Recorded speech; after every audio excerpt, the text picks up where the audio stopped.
Happy Sunday, striver. I hope you woke up today in a place of peace, of deep awareness to all that you can be grateful for on this blessed Sunday. You know, so many of the people I admire most in my life wake up on Sundays and they think of some way that they can reflect on their lives and find a moment of gratitude, find a moment of spiritual connection, find a moment of peace, even if it's just in the morning. I know that everyone can be busy on a Sunday, but hopefully we can slow our minds down just enough to match the energy of the present moment and to find great presence on this day.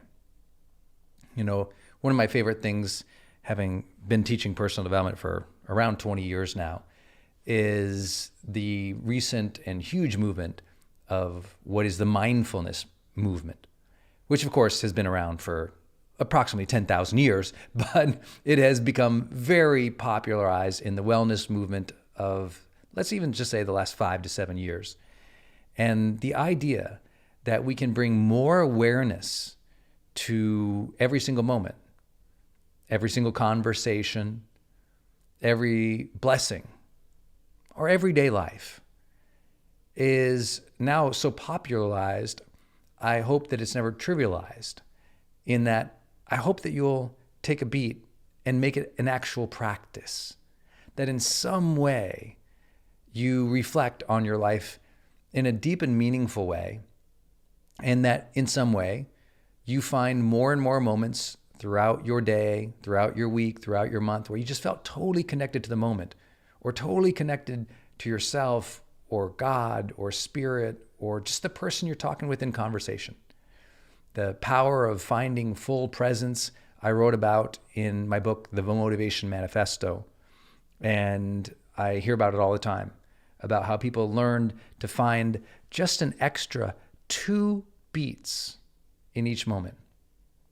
You know, if you're rushing out the house and say, "Bye, honey, see you later," take 2 extra seconds to look her or he in the eye, connect with them, and say, "I love you.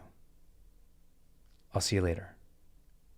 That extra holding of a moment, that extra breath, that extra longer gaze, these things matter more than you think.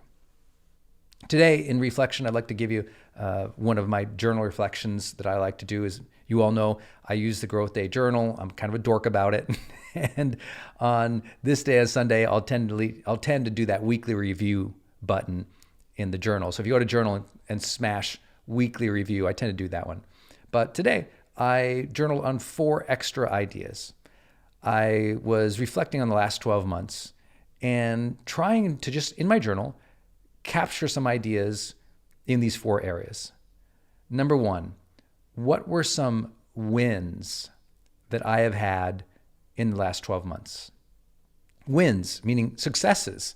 You know, things that I tried to do and they turned out well, or things I was failing at and I got a little better. What were the big deals, the major accomplishments, but also the improvements in relationships at an everyday level? What were the things that were wins financially and emotionally and physically and spiritually?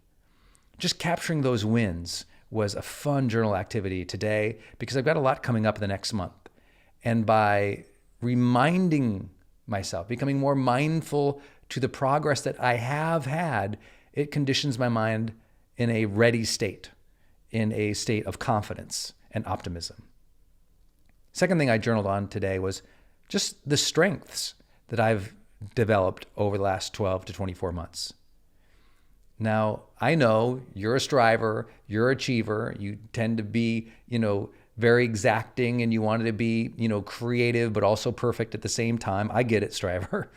And I'm one of those people who, it's hard for me to identify or talk about my strengths.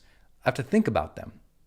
Like, what new strengths did I develop in this last 12 months? And what strengths did I find or lean on or cultivate or amplify that maybe I had before. And this one took me a long time. I'll be honest. This took about 17 minutes today, just on this one category. Not because I wrote a lot. It was because it took a little bit to think about it. And I forced myself to think about it. I'm one of those people who doesn't give myself enough credit, and I'm sure you do the same. So sometimes you have to really think about it, but the activity is always worthwhile. The third thing, as I was reflecting on the last 12 months, I captured on was, who are my mentors or teachers? People I chose to be my mentors or teachers, or people who just ended up that way. And, I'm someone who spends a lot of time thinking about my mentors. I think about my father. I think about my high school teacher. I think about the person who first hired me in my first job. I think about, two guys hired me on another job. I think about the people I worked for in college. I think about my first real corporate job after college and the mentors I had there, and how they shaped my thoughts and my leadership and my ambition and my belief in, just being able to figure things out. Captured a lot of people today. One of my favorite activities in gratitude is because I personally believe that as a person of faith, I believe personally that God puts humans in our path for a specific reason, to teach us something. And sometimes those teaching lessons don't feel good, and sometimes they're amazing and supportive. But either way, every experience is something we can learn from and choose who we want to be in similar experiences or in the future. I captured a lot from my mentors, and I hope that I'm able to pass on both their energy and their empathy and their encouragement and excellence to other people in the future.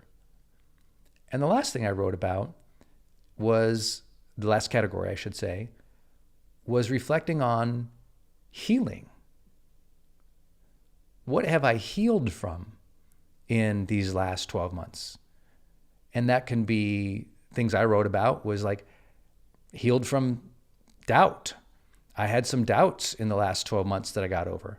I wrote about some healing I had with some physical healings from an injury I had last year. I wrote about healing from letting go of some relationship issues from the past that came up last year. Just writing things down and capturing, because I think your healing, the reflections you have about how much you've healed in your life, from all the dramas and traumas, difficulties and hard circumstances, that activity of capturing those and remembering all the things you have bounced back from, you've been resilient from, you healed from, that's inspiring. So these categories were to reflect today in your journal on the wins you've had in the last 12 months, the strengths you developed or leaned on in the last 12 months, your mentors or teachers that you had intercept into your life, and the areas of healing that you had, or maybe you need to have. I think one of my favorite parts about journaling is just making up make-believe categories like these to think about, to reflect on, and to write down, because personal development's very much like that. You say, okay, let me focus on this area and ask myself questions on this area. How am I doing in this area? How can I do better? And I hope that by listening to these daily fires, you always find a new category, a new area, something new to think about, that even just by hearing me talk about topics related to personal development, it opens up other conversations in your head. Because as you gain self-awareness, you gain self-mastery. As you gain those two things, you gain even more social influence. As we gain more social influence, we're able to positively impact this world. That is what we are doing here. We are helping people make self-improvement a way of life here with Growth Day, with all of our tools, our coaching, and our community, by returning these daily fires and finding our motivation, finding some more depth, finding some more meaning, doing a little bit more reflection so that we can continue to grow. When we do that over and over and over and over again, we get this steady, consistent growth in our lives. And everybody deserves a sense that sense of progress as we learn more about ourselves and we become more capable in the world. So congratulations, my friend, for making personal development a priority today. Every day is a great day to grow, and we just did it together.